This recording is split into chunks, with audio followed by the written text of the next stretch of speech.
Moi, j'avais envie de profiter de cette fameuse journée qui, pour moi, pourrait s'étendre toute l'année, mais bon, les gens font ce qu'ils veulent. Journée internationale des droits de la femme, des femmes. Tu sais qu'aujourd'hui, c'était la journée des plombiers. Eh ben, on en parlera la prochaine fois. Non mais voilà, je voulais marquer le coup. Je suis parti un peu en live en me disant je veux voir comparer les hommes et les femmes. Je dis non, c'est Gaël, tu cherches la merde. Tu commences sur le sujet puis genre. C'est ça. En fait, je voulais juste rendre hommage à toutes ces héroïnes en fait de la pop culture que moi personnellement j'ai connues et qui m'ont fait rêver, que j'ai dessiné parce que j'ai tellement kiffé depuis tout petit, et voilà, et je me dis c'est l'occasion ou jamais. J'étais un fou amoureux des meufs à la télé. Finalement, on a tous grandi, c'est vrai, devant des femmes fortes, intelligentes, qui cassaient la baraque. Ouais. Et je repense à une petite polémique avant de commencer ma petite top 10. Une petite polémique il y a quelques années de ça, 1 ou 2 ans, 3 ans. Elizabeth Banks, une actrice, réalisatrice, qui avait fait un énième remake de Drôle de Dame, Charlie's Angel, qui a pas marché du tout. Et il me semble, comme il a pas marché, elle avait dit oui, le monde est pas prêt pour non, il faut que les hommes participent un peu plus aussi, et voilà. Dans les salles. Et moi, le film, je l'ai vu, c'est vrai qu'il ne casse pas 3 pattes à un canard, mais j'ai pas relevé. Je me suis dit bon, bah voilà, elle est pas contente. Et en fait, maintenant, j'ai une réponse pour elle. Si le film ou la série elle est bonne, ça marchera. C'est pas une question de féminisme, les mecs doivent mettre du tien. Ma liste là, elle est là, elle prouve que n'importe quel film avec une héroïne en tête d'affiche, s'il est bien fait, si le scénario est travaillé, ouais. Si la réalisation elle est bien faite, ça marchera de toute façon. Le film marchera de lui-même. Voilà. Donc je suis désolé copine, faudra peut-être que tu le refasses plus tard, mais les bons films ou les bonnes séries ont toujours des détracteurs, mais c'est pas suffisant pour les empêcher d'atteindre leur objectif. Voilà. On va pas blâmer le public parce que le film. Après, il peut arriver que par exemple le film sorte à un mauvais moment. Oh, il y a ça aussi. Mais en général, quand ça arrive, c'est ce qu'ils appellent ce qui devient un classique, un culte. Je sais plus comment ça s'appelle, mais.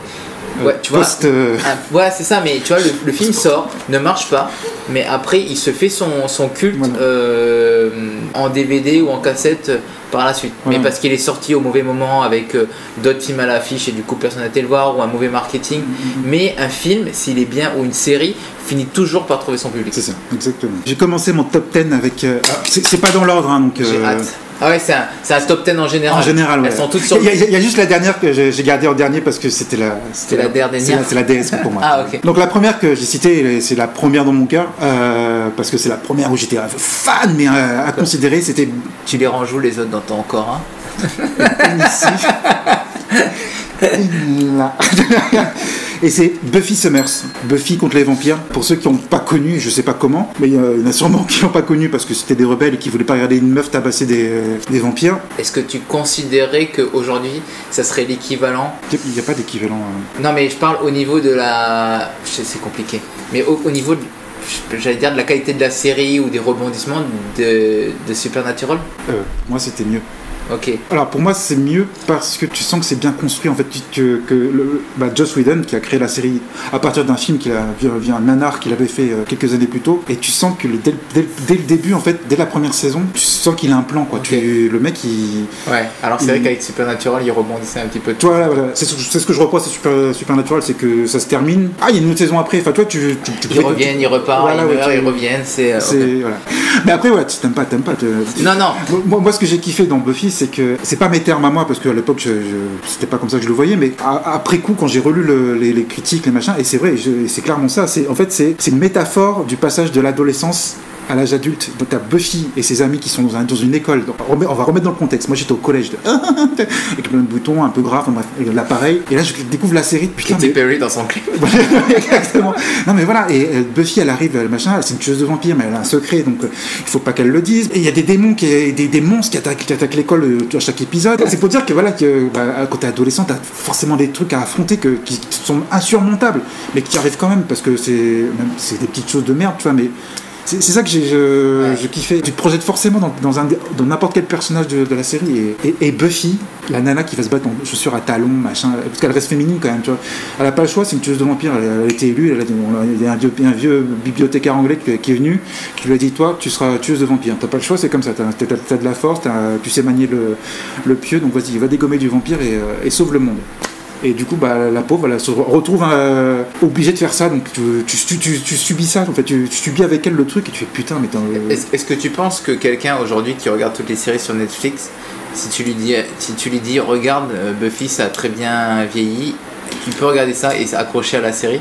Non, parce que ça passe si bien vieilli que ça. Enfin, la série, elle est bien, mais c'est bien marqué dans l'époque quand même, parce que le niveau vestimentaire. Je suis pas sûr que les génération qui suivent. Ouais, ils kifferaient parce que quand tu regardes les séries maintenant, comment ça s'appelle, les Boys, Umbrella Academy ou Stranger Things, toi les trucs. Comparer, je revois un petit peu le format de Buffy. C'est vrai que comparer, ça fait blockbuster à côté des séries qu'on a aujourd'hui.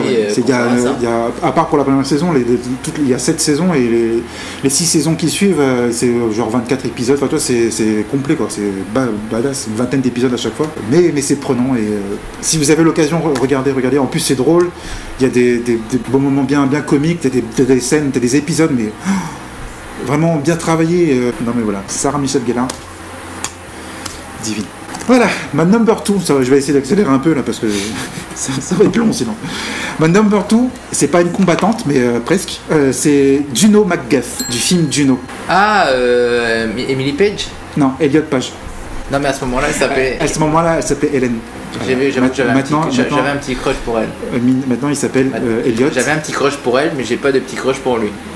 Tu fais ce que tu veux. Donc, pour ceux qui ne connaissent pas, Juno, c'est un film de Jason Reitman qui a fait récemment Ghostbusters Afterlife. Voilà. Fils de Ivan Reitman. Voilà. Donc ce film est sorti en 2007 et ça raconte l'histoire d'une jeune fille un peu d'adolescente en fait, un peu avec l'esprit libre en fait, vraiment en marge un peu qui fait un peu ce qu'elle veut mais sans plus quoi, qui respecte ses bref. Et elle tombe enceinte, c'était pas voulu mais elle tombe enceinte et du coup ça raconte son histoire, qu'est-ce qu'elle va faire du bébé, etc. Et c'est pour l'époque, enfin ça date pas d'il y a 10 ans, c'était en 2007 mais si ça peut si, mon Dieu. Ça fait plus de 10 ans. Ça parle du choix d'une femme face à la grossesse en fait. Je trouvais ça très bien amené. En plus c'était graphiquement c'était joli, c'était. Je vous le conseille. Je sais pas si tu l'as vu. Ouais, je l'ai vu. Mais c'est vrai que c'est un. Alors je sais pas si c'était un indie film, mais c'est vrai qu'il est arrivé avec. Ça fait pas comme un. Tu sais, t'as les films où t'as le début, le milieu et la fin. Ça faisait un peu comme une tranche de vie de quelqu'un qui arrive avec ses questions à un moment crucial et...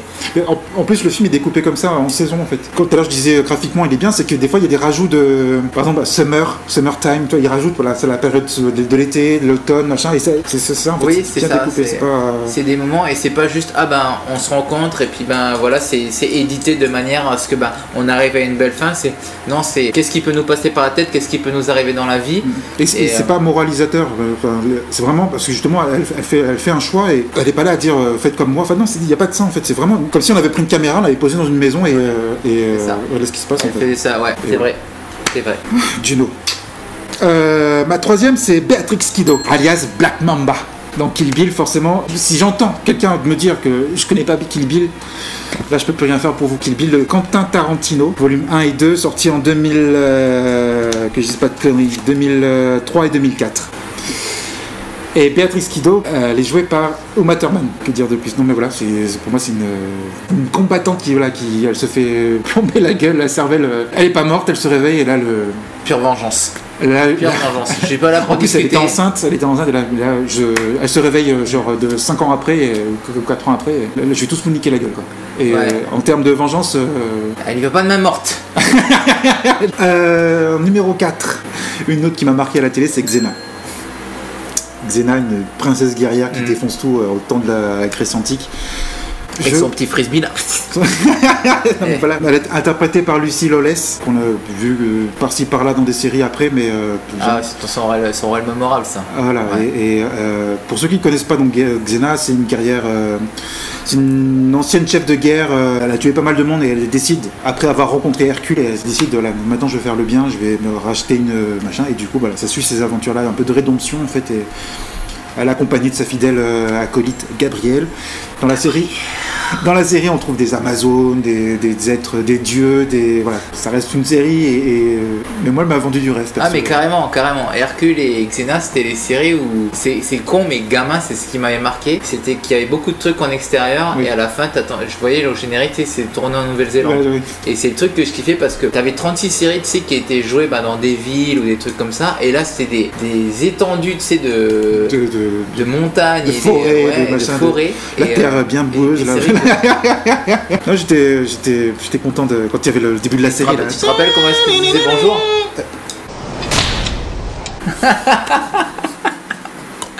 On est parti là. En numéro 5, j'ai fait un petit groupe là parce que je peux pas les séparer. C'est Nathalie Cook, Gillian Sanders et Alex Munday. Est-ce que tu sais qui c'est? C'est un film de Marc Dorcel, ça. Non. Ça aurait pu, mais non. C'est les fameuses Charlie's Angels. Les premières. Les premières du film de Mac G. Ah, enfin, pas les premières de la série. Non, pas la première. Je te parle du film. Là, je voulais mettre les Drôles de Dames, parce que la série aussi des années 70, moi je kiffais. J'étais en France et entre midi et 2, là, le temps de manger, t'avais ça sur M6, c'est la série qui passait là. Et je regardais ça. Du coup, il fallait faire un choix. J'ai choisi de mettre celle du film parce que c'est les plus récentes et que j'ai revu une photo. Je suis abonné sur Instagram à Drew Barrymore. Pour 3 d'ailleurs, je suis abonné, mais voilà. Et elle a mis une photo des trois là, genre Miss You Girls, un truc comme ça, pour la journée de la femme. Et du coup, il fallait que j'en parle de Cameron Diaz, Drew Barrymore et de Lucy Liu qui m'ont vendu du rêve, elle aussi.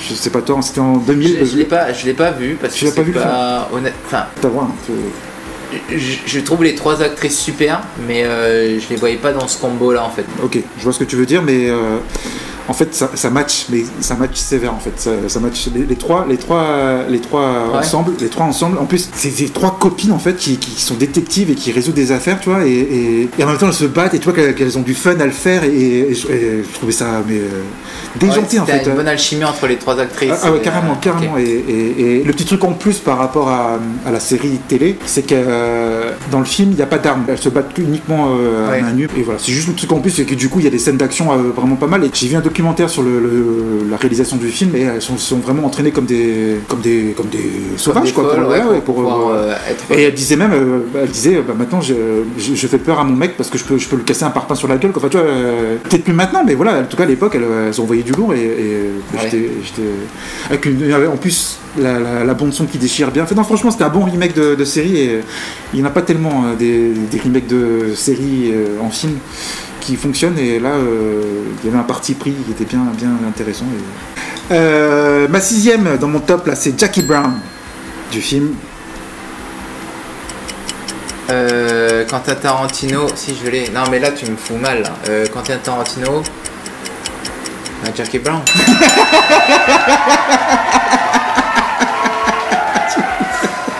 Gros moment de solitude. Là je vais. Les criquets sont là. Je vais me lâcher sur le montage. Donc Jackie Brown de Quentin Tarantino, sorti en 97. Jackie Brown, elle est jouée par Pam Grier, je sais pas comment on prononce. Donc une star des années 70 des films des Black Exploitation, ouais, quand. Voilà, t'avais toutes les versions avec des blancs et toutes les versions avec. Pour ceux qui l'ont pas vu, Jackie Brown, c'est une hôtesse de l'air d'une compagnie aérienne minable qui fait genre Mexique, États-Unis, Mexique, enfin bref. Et pour arrondir ses fins de mois, en fait, elle transporte de l'argent pour un gangster et elle se fait arrêter par la police en sortant de l'aéroport. Et là, elle décide de monter un plan pour niquer tout le monde, quoi.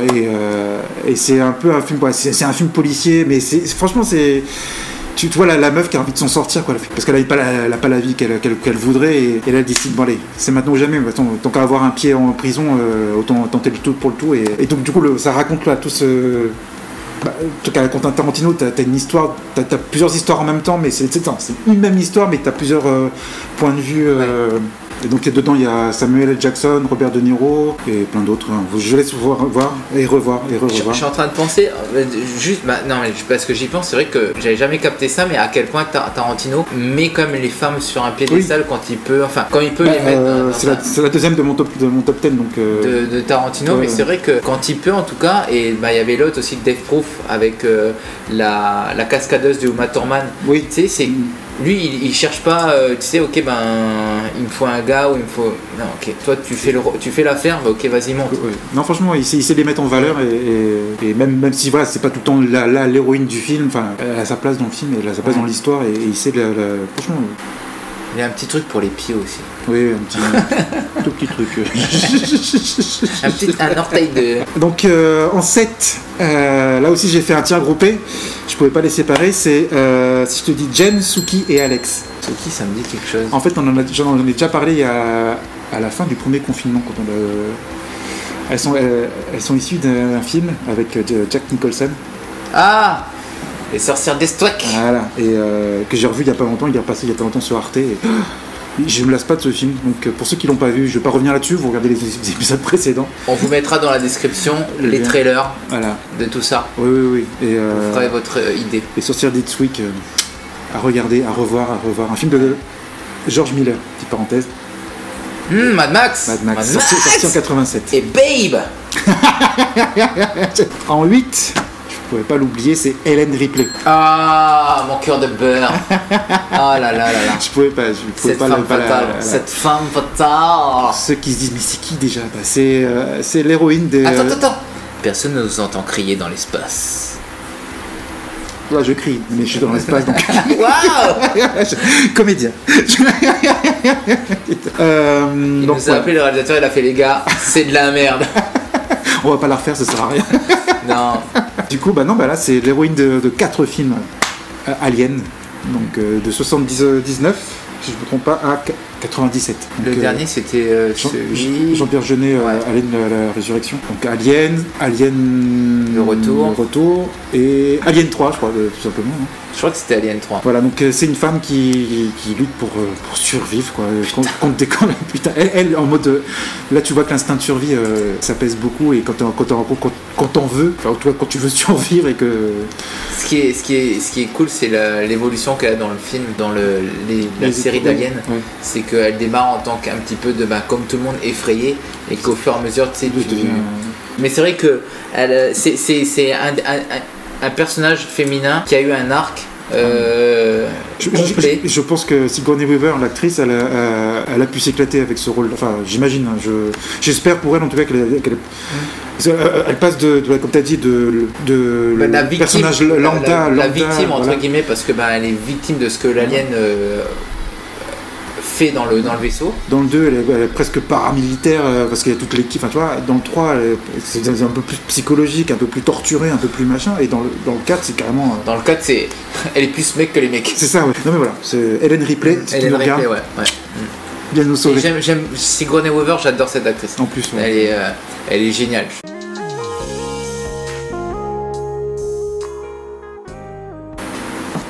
Ouais, j'ai un crush pour Sigourney Weaver. C'est vrai. On va passer à autre chose maintenant. C'est bon. Elle est sur le podium. Moi c'est content. En avant-dernier, beaucoup plus récente, c'est Lauren Broughton. Est-ce que tu sais qui c'est? Si je te dis Atomic Blonde. Très bien. Elle est jouée par Charlize Theron en fait. C'est dans le film Atomic Blonde sorti en 2017. 2017, ouais. Un film de David Leitch. L-E-I-T-C-H. Ah, c'est pas le Lynch qu'on connaît, c'est un autre. Et c'est celui qui a fait Deadpool 2, et voilà, bref. Donc, joué par Charlize Theron, je l'ai dit, qui est divine et qui se prend plein, dans le film, elle s'en prend plein la gueule. C'est pas un film d'espionnage en mode James Bond, tu vois, c'est pas.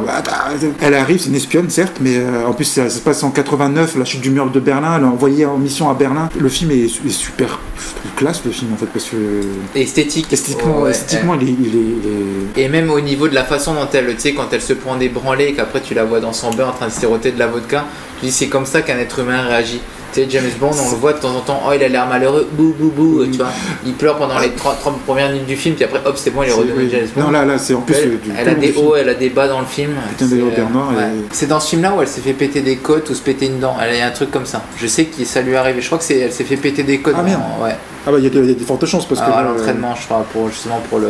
Ça envoie du lourd. Donc voilà. Et ma dernière, mais pas dans mon cœur en tout cas, c'est Phoebe Buffay. Franchement.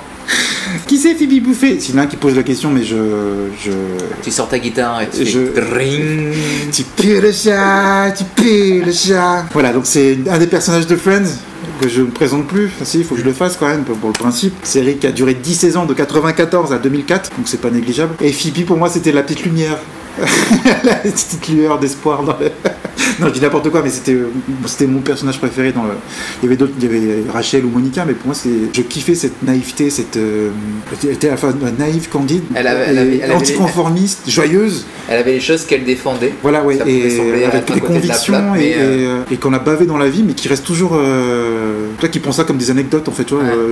Il y a un clochard qui m'a craché dessus, j'ai chopé l'hépatite C ou je sais pas quoi.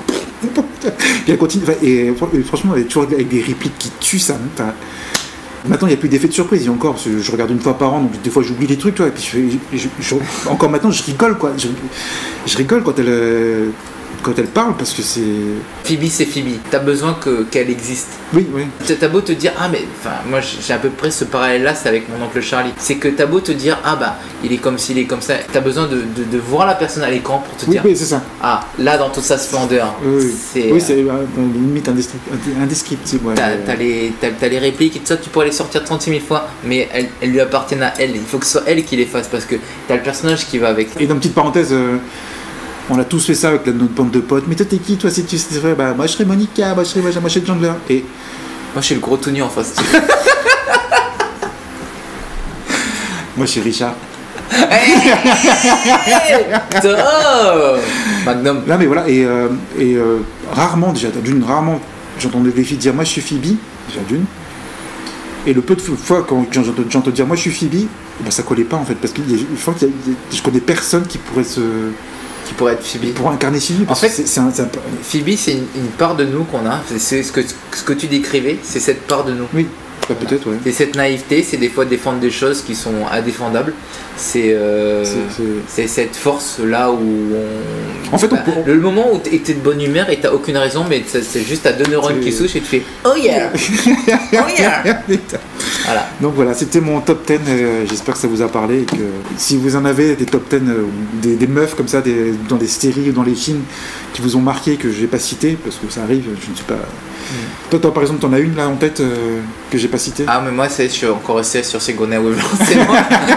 Je sors c'est bon, c'est cool. Mais par contre, allez checker les trailers sont dans la description. Ouais, je vais mettre les allez liens faire un tour. Ouais. Et je valide tout.